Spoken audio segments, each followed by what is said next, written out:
इन्हां नूं इहदी धरती नाल जोड़ो। जदों धरती नालों टुट गए इन्हां दी विलखणता, इन्हां दी खुदमुख्तियारी, इन्हां 'च आज़ादी दी सॉवरनिटी दी भावना जिहड़ी गुरु नानक साहब दे गए सी या 10वें पातशाह साडे अंदर दे गए सी, ओह टुट जूगी ते सानू साडी धरती नालों तोड़िया जा रहा। अज इस करके पंजाब आपदी होंद दी लड़ाई लड़ रहा जी।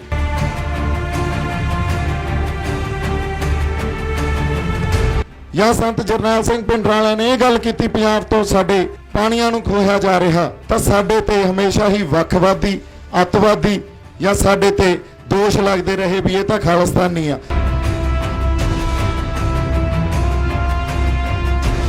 हिंदुस्तान का संविधान गल करदा डेमोक्रेसी दी, ते असीं तां उस संविधान नूं प्रोटैक्ट कर रहे हैं। सानू खालिस्तानी क्यों, सानू वखवादी क्यों? वखवादी या ਜਿਹੜੇ ਅੱਤਵਾਦੀ ਆ ਉਹ ਤਾਂ ਫਿਰ ਸੰਸਦ 'ਚ ਬੈਠੇ ਆ ਜਿਹੜੇ ਕਾਨੂੰਨ ਬਣਾਈ ਜਾਂਦੇ ਆ।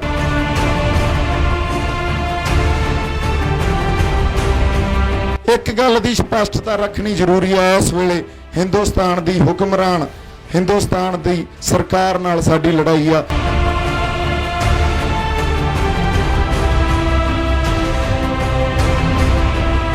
ਤੇ ਪੰਜਾਬ ਕਸ਼ਮੀਰ ਤੋਂ ਬਾਅਦ ਇੱਕ ਇਹੋ ਜਿਹਾ ਸੂਬਾ ਜਿਹੜਾ ਉਹਨਾਂ ਦੀ ਉਸ ਜਿੱਦ ਦੇ ਖਿਲਾਫ ਲੜਦਾ।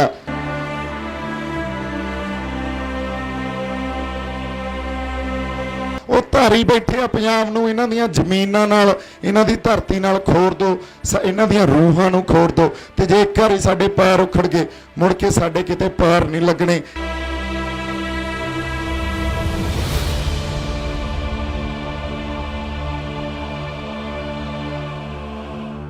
सारी संगत की हजूरी च ते जथेदार सरदार रणजीत सिंह जी सिंह साहब असी तुहानूं जी आया कहने आ ते फतेह दी सांझ पाउने आ। वाहिगुरू जी का खालसा, वाहिगुरू जी की फतेह।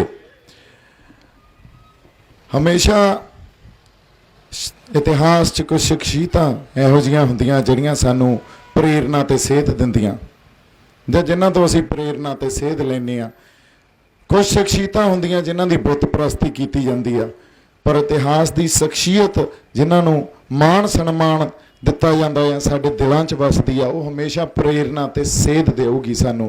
ते सिंह साहब ते साडे नाल बैठे आ, ते इहो जिहियां रूहां जदों साडे कोले होण जिन्हां तों प्रेरणा ते सेध मिलदी आ, असीं बड़ा माण महसूस करदे आ। तुसीं इत्थे आए हो, सानूं हौसला अफजाई दित्ती आ, हल्लाशेरी दित्ती आ, सो बड़ा माण महसूस करते हैं। असीं तुहाडे तो बड़ा कुछ सीखना सीखते हैं ते उन्हां राहां ते चलण दी कोशिश भी करांगे। तुहाडे नाल दो चार गल्लां साझीआं करनियां सी जिहड़ियां मैं समझदा बड़ियां जरूरी आ। पंजाब या किसानी, सारे साडे किसान ते मजदूर ये सिर्फ ऑर्डिनेंसेस की लड़ाई नहीं लड़ रहे। पंजाब अज आपदी होंद की लड़ाई लड़ रहा। बाकी सूबियां तो साडी पोजीशन, साडी स्थिति थोड़ी जी वखरी आ। वखरी आए आ, साडे तो साडी धरती खोण दी साजिश रची जा रही आ।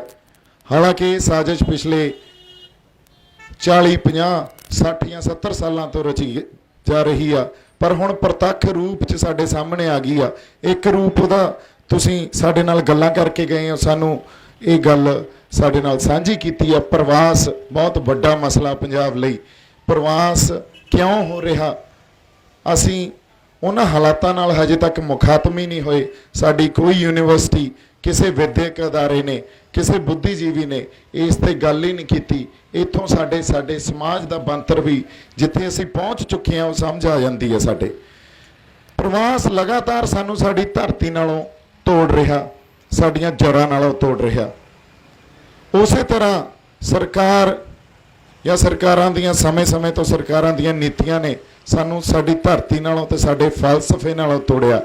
ये प्रतख रूप च इन्हां ऑर्डिनेंसेस के थ्रू साडे सामने आ गई है गल, क्योंकि गुरु नानक साहब का फलसफा जिहड़ा साडियां रूहां च वसदा, जिवें मैं हमेशा संगत नाल ये गल साझी करदा हुन्ना, जिद्दां गुरु नानक साहब ने पांधे दी फट्टी ते एकमकार वाहता सी, उद्दां ही एक कौम की विलखणता, साडी कौम की खुदमुख्तियारी ਤੇ ਸਾਡੀ ਕੌਮ ਦਾ ਸਟੇਟਹੁੱਡ ਡਿਸਾਈਡ ਕਰਤਾ ਸੀ। ਸਾਡੇ 'ਚ ਸੋਵਰਨਿਟੀ ਦੀ ਭਾਵਨਾ, ਆਜ਼ਾਦੀ ਦੀ ਭਾਵਨਾ ਉਦੋਂ ਹੀ ਦੇਤੀ ਸੀ। ਜਦੋਂ ਗੁਰੂ ਨਾਨਕ ਸਾਹਿਬ ਨੇ ਜਨੇਊ ਪਾਉਣ ਤੋਂ ਮਨਾ ਕਰਤਾ ਸੀ, ਉਦੋਂ ਹੀ ਅਸੀਂ ਸਿਸਟਮ ਨੂੰ ਜਾਂ ਮੰਨੀਆਂ ਹੋਈਆਂ ਧਾਰਨਾਵਾਂ ਨੂੰ, ਜਿਹੜੀਆਂ ਸਾਡੇ ਮਨਾਂ ਤੇ ਮਾਨਸਿਕ ਤੌਰ ਤੇ ਸਾਡੇ ਉੱਤੇ ਗਲਬਾ ਪਾਉਂਦੀਆਂ ਸੀ, ਉਹਨਾਂ ਦਾ ਖੰਡਨ ਸ਼ੁਰੂ ਕਰਤਾ ਸੀ। ਇਸੇ ਤਰ੍ਹਾਂ ਜਦੋਂ ਗੁਰੂ ਨਾਨਕ ਸਾਹਿਬ ਨੇ ਕਿਹਾ ਪਵਨ ਗੁਰੂ ਪਾਣੀ ਪਿਤਾ ਮਾਤਾ ਧਰਤ ਮਹੱਤ, ਹੁਣ ਜਿਵੇਂ ਅਸੀਂ ਸਾਡੀ ਧਰਤੀ ਨਾਲ ਜੁੜੇ ਆ, ਅਸੀਂ ਤਾਂ ਦਰਜਾ ਜਿਹੜਾ ਗੁਰੂ ਨਾਨਕ ਸਾਹਿਬ ਨੇ ਦਿੱਤਾ, ਮਾਂ ਦਾ ਦਰਜਾ ਦਿੰਦੇ ਆ ਸਾਡੀ ਧਰਤੀ ਨੂੰ। ਗੱਲ ਸਾਡੀ ਰੂਹਾਂ ਦੀ ਆ, ਸਾਡੀ ਰੂਹਾਂ 'ਚ ਵਸੀ ਆ ਸਾਡੀ ਧਰਤੀ। ਤੇ ਜੇ ਸਰਕਾਰ ਨੇ ਸਮੇਂ-ਸਮੇਂ ਤੋਂ ਸਾਡੇ ਨਾਲ ਸਾਜ਼ਿਸ਼ਾਂ ਰਚੀਆਂ, ਸਾਡੇ ਖਿਲਾਫ ਸਾਜ਼ਿਸ਼ਾਂ ਰਚੀਆਂ, ਸਾਡੇ ਇਤਿਹਾਸ ਤੇ ਹਮਲੇ ਕੀਤੇ, ਸਾਡੇ ਪਾਣੀਆਂ ਤੇ ਹਮਲੇ ਕੀਤੇ, ਸਾਡੀ ਮਾਂ ਬੋਲੀ ਤੇ ਹਮਲੇ ਕੀਤੇ, ਸਾਡੇ ਗ੍ਰੰਥਾਂ ਤੇ ਹਮਲੇ ਕੀਤੇ, ਜਾਂ ਸਾਡੇ ਸ਼੍ਰੀ ਗੁਰੂ ਗ੍ਰੰਥ ਸਾਹਿਬ ਨੂੰ ਵੀ ਅੱਜ ਅਸੀਂ ਇਹ ਕਹਿ ਸਕਦੇ ਹਾਂ ਵੀ ਉੱਥੇ ਵੀ ਹਮਲੇ ਕਰ ਰਹੇ ਆ। ਪਰ ਇੱਕ ਗੱਲ ਸਰਕਾਰ ਦੇ ਸਮਝ 'ਚ ਆ ਗਈ, ਸਾਡੇ ਤੇ ਨਸ਼ੇ ਵੀ ਦਿੱਤੇ, ਜਵਾਨੀ ਨੂੰ ਬੇਰੁਜ਼ਗਾਰੀ ਵੀ ਦਿੱਤੀ, ਪਰ ਇੱਕ ਗੱਲ ਪ੍ਰਤੱਖ ਰੂਪ 'ਚ ਸਰਕਾਰ ਨੇ ਵੀ ਸਮਝ ਲਈ ਵੀ ਇਹ ਆਪਦੀ ਧਰਤੀ ਨਾਲ ਜੁੜੇ ਆ, ਇਹਨਾਂ ਦਾ ਫਲਸਫਾ ਇਹਨਾਂ ਦੀ ਧਰਤੀ 'ਚ ਪਿਆ, ਇਹਨਾਂ ਨੂੰ ਇਹਦੀ ਧਰਤੀ ਨਾਲ ਜੋੜੋ। ਜਦੋਂ ਧਰਤੀ ਨਾਲੋਂ ਟੁੱਟ ਗਏ, ਇਹਨਾਂ ਦੀ ਵਿਲੱਖਣਤਾ, ਇਹਨਾਂ ਦੀ ਖੁਦਮੁਖਤਿਆਰੀ, ਇਹਨਾਂ 'ਚ ਆਜ਼ਾਦੀ ਦੀ, ਸੋਵਰਨਿਟੀ ਦੀ ਭਾਵਨਾ ਜਿਹੜੀ ਗੁਰੂ ਨਾਨਕ ਸਾਹਿਬ ਦੇ ਗਏ ਸੀ ਜਾਂ 10ਵੇਂ ਪਾਤਸ਼ਾਹ ਸਾਡੇ ਅੰਦਰ ਦੇ ਗਏ ਸੀ, ਉਹ ਟੁੱਟ ਜੂਗੀ ਤੇ ਸਾਨੂੰ ਸਾਡੀ ਧਰਤੀ ਨਾਲੋਂ ਤੋੜਿਆ ਜਾ ਰਿਹਾ ਅੱਜ। ਇਸ ਕਰਕੇ ਪੰਜਾਬ ਆਪਦੀ ਹੋਂਦ ਦੀ ਲੜਾਈ ਲੜ ਰਿਹਾ ਜੀ। ਪੰਜਾਬ ਦੇ ਇਸ ਲੜਾਈ ਵਿੱਚ ਜੇ ਅਸੀਂ ਸਿਰਫ ਅੱਜ ਸਾਡੇ ਇੱਕ ਹੋਰ ਅਸੀਂ ਖਤਾ ਖਾ ਜਾਂਦੇ ਹਾਂ, ਜਦੋਂ ਅਸੀਂ ਕਿਸੇ ਮੁਸੀਬਤ ਨਾਲ ਲੜਦੇ ਹਾਂ ਜਾਂ ਕੋਈ ਮਸਲਿਆਂ ਨਾਲ ਲੜਦੇ ਹਾਂ, ਅਸੀਂ ਹਮੇਸ਼ਾ ਮਸਲਿਆਂ ਨੂੰ ਹੀ ਮੁਖਾਤਬ ਹੁੰਦੇ ਹਾਂ, ਮਸਲਿਆਂ ਦੇ ਨਾਲ ਲੜਨਾ ਸ਼ੁਰੂ ਕਰ ਦਿੰਦੇ ਹਾਂ। ਪਰ ਮਸਲੇ ਕਿਸੇ ਹਾਲਾਤ 'ਚੋਂ ਪੈਦਾ ਹੁੰਦੇ ਆ, ਕਿਸੇ ਖਾਸ ਤਰ੍ਹਾਂ ਦੇ ਹਾਲਾਤ ਦੀ ਦੇਣ ਆ ਉਹ ਮਸਲੇ। ਅਸਲੀ ਉਹਨਾਂ ਹਾਲਾਤਾਂ ਨੂੰ ਕਦੇ ਮੁਖਾਤਬ ਹੀ ਨਹੀਂ ਹੁੰਦੇ, ਉਹਨਾਂ ਦੀ ਗੱਲ ਹੀ ਨਹੀਂ ਕਰਦੇ, ਉਹਨਾਂ ਨੂੰ ਸੰਬੋਧਨ ਹੀ ਨਹੀਂ ਕਰਦੇ। ਸੋ ਅੱਜ ਜਿਹੜੇ ਮਸਲਿਆਂ ਦੇ ਕਰਕੇ ਅਸੀਂ ਇੱਥੇ ਸਿਰ ਜੋੜ ਕੇ ਬੈਠੇ ਹਾਂ, ਜਾਂ ਜਿਨ੍ਹਾਂ ਮਸਲਿਆਂ ਦੇ ਖਿਲਾਫ ਐਡਾ ਵੱਡਾ ਉਭਾਰ ਪੰਜਾਬ 'ਚ ਹਰ ਵਰਗ ਦੀ ਸ਼ਮੂਲੀਅਤ ਨਾਲ ਪੈਦਾ ਹੋਇਆ, ਉਹਦੀ ਜੜ ਕਿੱਥੇ ਪਈ ਆ? ਉਹਦੀ ਜੜ ਉਹਨਾਂ ਹਾਲਾਤਾਂ 'ਚ ਪਈ ਆ ਜਿੱਥੋਂ ਇਹ ਆਰਡੀਨੈਂਸਿਸ ਪੈਦਾ ਹੋ ਰਹੇ ਆ, ਜਿੱਥੋਂ ਇਹ ਮਸਲੇ ਸਾਡੇ ਸਾਹਮਣੇ ਪੈਦਾ ਹੋ ਰਹੇ ਆ। ਸਾਨੂੰ ਉਹਨਾਂ ਮਸਲਿਆਂ ਨਾਲ ਨਜਿੱਠਣ ਨੂੰ ਮੈਨੂੰ ਲੱਗਦਾ ਵੀ ਅਸੀਂ ਪਾਰਟੀਬਾਜ਼ੀ ਵੀ, ਆਪਸੀ ਧੜੇਬੰਦੀ ਵੀ, ਹਉਮੈ ਵੀ, ਇਹ ਸਭ ਕੁਝ ਅੰਦਰੂਨੀ ਲੜਾਈ ਨਾਲ ਵੀ ਨਜਿੱਠੀ ਜਾਂਦੇ ਆ ਤੇ ਬਾਹਰਲੀ ਇੱਕ ਬਹੁਤ ਵੱਡੀ ਹੁਕਮਰਾਨ ਧਿਰ ਨਾਲ ਵੀ ਨਜਿੱਠੀ ਜਾਂਦੇ ਆ, ਉਹਨਾਂ ਨਾਲ ਵੀ ਲੜਾਈ ਲੜੀ ਜਾਂਦੇ ਆ। ਸੋ ਸਭ ਤੋਂ ਵੱਡੀ ਜਿਹੜੀ ਖਤਾ ਖਾਣ ਵਾਲੀ ਜਾਂ ਅਸੀਂ ਹਮੇਸ਼ਾ ਖਾਂਦੇ ਰਹੇ ਆ, ਉਹ ਇਹ ਗੱਲ ਆ ਵੀ ਅਸੀਂ ਹਾਲਾਤਾਂ ਨਾਲ ਮੁਖਾਤਬ ਨਹੀਂ ਹੁੰਦੇ। ਜਦੋਂ ਸੰਤ ਜਰਨੈਲ ਸਿੰਘ ਭਿੰਡਰਾਂਵਾਲਿਆਂ ਨੇ ਖੁਦਮੁਖਤਿਆਰੀ ਦੀ ਗੱਲ ਕੀਤੀ, ਜਾਂ ਸੰਤ ਜਰਨੈਲ ਸਿੰਘ ਭਿੰਡਰਾਂਵਾਲਿਆਂ ਨੇ ਇਹ ਗੱਲ ਕੀਤੀ ਪੰਜਾਬ ਤੋਂ ਸਾਡੇ ਪਾਣੀਆਂ ਨੂੰ ਖੋਹਿਆ ਜਾ ਰਿਹਾ, ਜਾਂ ਸਾਡੀ ਵਿਲੱਖਣਤਾ ਦੀ ਗੱਲ ਕੀਤੀ, ਜਾਂ ਸੰਤਾਂ ਨੇ ਸੈਕੂਲਰਿਜ਼ਮ ਜਿਹੜਾ ਵੰਨ ਸਵੰਨਤਾ ਉਹਨੂੰ ਪ੍ਰੋਟੈਕਟ ਕਰਨ ਦੀ ਗੱਲ ਕੀਤੀ, ਤਾਂ ਸਾਡੇ ਤੇ ਹਮੇਸ਼ਾ ਹੀ ਵੱਖਵਾਦੀ, ਅੱਤਵਾਦੀ ਜਾਂ ਸਾਡੇ ਤੇ ਦੋਸ਼ ਲੱਗਦੇ ਰਹੇ ਵੀ ਇਹ ਤਾਂ ਖਾਲਿਸਤਾਨੀ ਆ।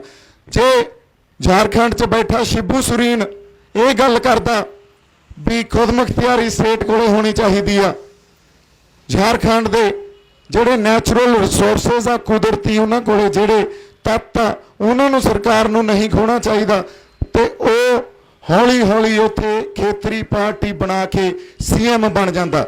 ਅਸੀਂ ਕੀ ਗਲਤ ਗੱਲ ਕੀਤੀ ਆ? ਅਸੀਂ ਖੁਦਮੁਖਤਿਆਰੀ ਦੀ ਗੱਲ ਕਰਦੇ ਹਾਂ, ਅਸੀਂ ਉਹੀ ਗੱਲ ਕਰਦੇ ਹਾਂ ਜੋ ਅਮਰੀਕਨ ਕਨਸਟੀਟਿਊਸ਼ਨ 'ਚ ਵੀ ਕੀਤੀ ਗਈ ਆ, ਜੋ ਬ੍ਰਿਟਿਸ਼ ਕਨਸਟੀਟਿਊਸ਼ਨ 'ਚ ਵੀ ਕੀਤੀ ਗਈ ਆ, ਤੇ ਹਿੰਦੁਸਤਾਨ ਦੀ ਕਨਸਟੀਟਿਊਸ਼ਨ 'ਚ ਵੀ ਗੱਲ ਕੀਤੀ ਗਈ ਆ ਖੁਦਮੁਖਤਿਆਰੀ ਦੀ। ਹਿੰਦੁਸਤਾਨ 'ਚ ਗੱਲ ਕੀਤੀ, ਕਨਸਟੀਟਿਊਸ਼ਨ 'ਚ ਗੱਲ ਕੀਤੀ ਗਈ ਆ ਫੈਡਰਲਿਜ਼ਮ ਦੀ। ਹਿੰਦੁਸਤਾਨ ਦੀ ਕਨਸਟੀਟਿਊਸ਼ਨ ਗੱਲ ਕਰਦੀ ਆ ਸੈਕੂਲਰਿਜ਼ਮ ਦੀ, ਹਿੰਦੁਸਤਾਨ ਦਾ ਸੰਵਿਧਾਨ ਗੱਲ ਕਰਦਾ ਡੈਮੋਕ੍ਰੇਸੀ ਦੀ, ਤੇ ਅਸੀਂ ਤਾਂ ਉਸ ਸੰਵਿਧਾਨ ਨੂੰ ਪ੍ਰੋਟੈਕਟ ਕਰ ਰਹੇ ਹਾਂ।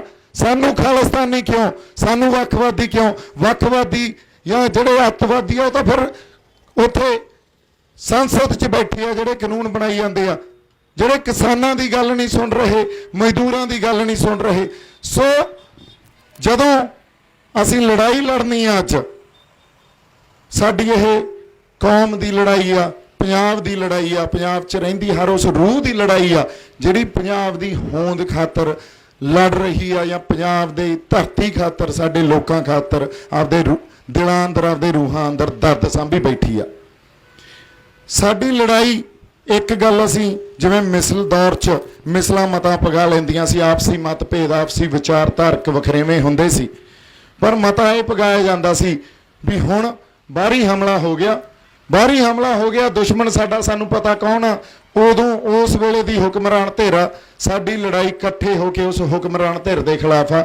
ਅਸੀਂ ਆਪਸੀ ਵਖਰੇਵੇਂ, ਆਪਸੀ ਵਿਚਾਰ ਜਿਹੜੇ ਉਹਨਾਂ 'ਚ ਸਾਡੀ ਕੋਈ ਵਿਚਾਰਧਾਰਕ ਕੋਈ ਮਤਭੇਦ ਆ, ਉਹ ਬਾਅਦ 'ਚ ਅਸੀਂ ਨਜਿੱਠ ਲਾਂਗੇ। ਹੁਣ ਲੜਾਈ ਹੁਕਮਰਾਨ ਦੇ ਖਿਲਾਫ ਲੜੀਏ। ਤਾਂ ਇਸੇ ਕਰਕੇ ਉਸ ਵੇਲੇ ਮਿਸਲ ਕਾਲ 'ਚ ਖਾਲਸੇ ਦੀ ਜਿੱਤ ਹੁੰਦੀ ਸੀ, ਕੌਮ ਦੀ ਜਿੱਤ ਹੁੰਦੀ ਸੀ। ਅੱਜ ਅਸੀਂ ਇੱਕ ਦੂਜੇ ਦੀਆਂ ਲੱਤਾਂ ਖਿੱਚਦੇ ਹਾਂ। ਅਸੀਂ ਆਪਸੀ ਵਖਰੇਵੇਂ ਬਾਅਦ 'ਚ ਨਜਿੱਠ ਲਾਂਗੇ। ਇੱਕ ਗੱਲ ਦੀ ਸਪਸ਼ਟਤਾ ਰੱਖਣੀ ਜ਼ਰੂਰੀ ਹੈ, ਇਸ ਵੇਲੇ ਹਿੰਦੁਸਤਾਨ ਦੀ ਹੁਕਮਰਾਨ, ਹਿੰਦੁਸਤਾਨ ਦੀ ਸਰਕਾਰ ਨਾਲ ਸਾਡੀ ਲੜਾਈ ਆ, ਜਿਹਨੇ ਭਾਰਤੀ ਕੌਮ ਸਿਰਜਣ ਦੀ ਜਿੱਦ ਫੜੀ ਬੈਠੇ ਆ। ਪ੍ਰਤੱਖ ਰੂਪ 'ਚ ਸਾਡੇ ਸਾਹਮਣੇ ਆ ਗਈ ਹੈ ਇਹ ਗੱਲ। ਤੇ ਪੰਜਾਬ ਕਸ਼ਮੀਰ ਤੋਂ ਬਾਅਦ ਇੱਕ ਇਹੋ ਜਿਹਾ ਸੂਬਾ ਜਿਹੜਾ ਉਹਨਾਂ ਦੀ ਉਸ ਜਿੱਦ ਦੇ ਖਿਲਾਫ ਲੜਦਾ ਕਿ ਆਪਦੀ ਵਿਲੱਖਣਤਾ ਨੂੰ, ਆਪਦੀ ਵੰਨ ਸਵੰਨਤਾ ਨੂੰ ਅਸੀਂ ਪ੍ਰੋਟੈਕਟ ਕਰਦੇ ਹਾਂ, ਅਸੀਂ ਆਵਾਜ਼ ਵੀ ਬੁਲੰਦ ਕਰਦੇ ਹਾਂ, ਸਾਡੀਆਂ ਕਲਮਾਂ ਵੀ ਉਹਦੇ ਖਿਲਾਫ ਲਿਖਦੀਆਂ।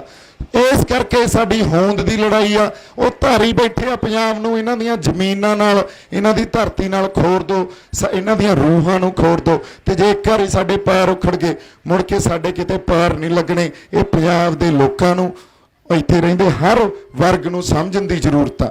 ਸੋ ਮੇਰੀ ਬੇਨਤੀ ਹੈ, ਇਸ ਮੰਚ ਦੇ ਥਰੂ ਮੇਰੀ ਬੇਨਤੀ ਆ ਸਾਡੀਆਂ ਪੰਜਾਬ ਦੀਆਂ ਸ਼ਖਸੀਅਤਾਂ ਨੂੰ, ਜਿਨ੍ਹਾਂ ਨੂੰ ਲੋਕ ਸੁਣਦੇ ਆ, ਜਿਨ੍ਹਾਂ ਤੋਂ ਪ੍ਰੇਰਨਾ ਤੇ ਸੇਧ ਲੈਂਦੇ ਆ, ਵੀ ਇਸ ਲੜਾਈ 'ਚ ਸਾਨੂੰ ਅਗਵਾਈ ਕਰਨ, ਉਹ ਸਾਡੇ ਅੱਗੇ ਲੱਗਣ। ਅਸੀਂ ਨਾਲ ਉਨਾ ਹੀ ਜਜ਼ਬੇ, ਉਨਾ ਜੋਸ਼ ਨਾਲ, ਉਨੀ ਦ੍ਰਿੜਤਾ ਨਾਲ, ਸਮਰਪਣ ਨਾਲ ਉਹਨਾਂ ਦੇ ਨਾਲ ਆ। ਸਾਨੂੰ ਤੁਹਾਡੀ ਅਗਵਾਈ ਵੀ ਚਾਹੀਦੀ ਆ, ਤੁਹਾਡੇ ਤੋਂ ਸਾਨੂੰ ਗਾਈਡੈਂਸ ਵੀ ਚਾਹੀਦੀ ਆ। ਤੁਹਾਡੇ ਕੋਲੇ ਤਜਰਬਾ ਬਹੁਤ ਆ, ਇਤਿਹਾਸ ਨੂੰ ਬੜੀ ਚੰਗੀ ਤਰ੍ਹਾਂ ਜਾਣਦੇ ਹੋ, ਤੁਸੀਂ ਇਸ ਖਿੱਤੇ ਦੇ ਲੋਕਾਂ ਨੂੰ ਜਾਣਦੇ ਹੋ, ਉਹਨਾਂ ਦੇ ਵਿਵਹਾਰਿਕ ਜਾਂ ਉਹਨਾਂ ਦੀ ਮਾਨਸਿਕਤਾ ਨੂੰ ਬੜੀ ਚੰਗੀ ਤਰ੍ਹਾਂ ਸਮਝਦੇ ਹੋ। ਤਾਂ ਹਰ ਸ਼ਖਸੀਅਤ ਨੂੰ ਜਿਹੜੀ ਪੰਜਾਬ 'ਚ ਬੜੀ ਦੇਣ ਆ, ਪੰਜਾਬ ਦੀ ਮਿੱਟੀ ਨੂੰ, ਉਸ ਸ਼ਖਸੀਅਤ ਦੀ, ਉਹਨਾਂ ਨੂੰ ਬੇਨਤੀ ਹੈ ਵੀ ਸਾਡੀ ਅਗਵਾਈ ਕਰਨ। ਇਹ ਲੜਾਈ ਪੰਜਾਬ ਦੀ ਹੋਂਦ ਦੀ ਲੜਾਈ ਆ। ਬੜੀ ਵੱਡੀ ਸਰਕਾਰ ਨਾਲ, ਹੁਕਮਰਾਨ ਧਿਰ ਨਾਲ ਅਸੀਂ ਲੜ ਰਹੇ ਹਾਂ। ਤਾਂ ਇੰਨੀਆਂ ਕੁ ਬੇਨਤੀਆਂ ਕਰਦਾ ਹੋਇਆ ਮੈਂ ਤੁਹਾਡੇ ਤੋਂ ਇਜਾਜ਼ਤ ਲੈਣਾ ਜੀ। ਤੇ ਵਾਹਿਗੁਰੂ ਜੀ ਕਾ ਖਾਲਸਾ, ਵਾਹਿਗੁਰੂ ਜੀ ਕੀ ਫਤਿਹ। ਬਹੁਤ ਸਾਰਾ ਪਿਆਰ ਸਤਿਕਾਰ ਸੰਗਤ ਨੂੰ। ਤੇ ਸਿੰਘ ਸਾਹਿਬ ਤੁਸੀਂ ਆਏ ਹੋ, ਸਾਨੂੰ ਬੜੀ ਹੌਸਲਾ ਤੇ ਹੱਲਾਸ਼ੇਰੀ ਦਿੱਤੀ ਆ। ਬਹੁਤ ਬਹੁਤ ਪਿਆਰ ਸਤਿਕਾਰ, ਤੇ ਹਮੇਸ਼ਾ ਹੀ ਤੁਹਾਡੇ ਤੋਂ ਅਸੀਂ ਸਿੱਖਦੇ ਰਵਾਂਗੇ। ਤੇ ਜੀ ਆਇਆਂ ਨੂੰ ਇੱਕ ਵਾਰੀ ਫੇਰ ਜੀ, ਸਤਿ ਸ਼੍ਰੀ ਅਕਾਲ। ਤਾਜ਼ਾ ਖਬਰਾਂ ਤੇ ਨਵੀਆਂ ਜਾਣਕਾਰੀ ਭਰਪੂਰ ਵੀਡੀਓਜ਼ ਦੇਖਣ ਵਾਸਤੇ ਸਬਸਕ੍ਰਾਈਬ ਕਰੋ ਸਾਡਾ YouTube ਚੈਨਲ ਸੁਰਖਾਬ ਟੀਵੀ। ਜੇਕਰ ਤੁਸੀਂ ਇਸ ਵੀਡੀਓ ਨੂੰ Facebook ਉੱਤੇ ਦੇਖ ਰਹੇ ਹੋ ਤਾਂ ਸਾਡਾ Facebook ਪੇਜ ਰਹਿਮਤ ਟੀਵੀ ਵੀ ਲਾਈਕ ਤੇ ਫੋਲੋ ਕਰ ਲਓ।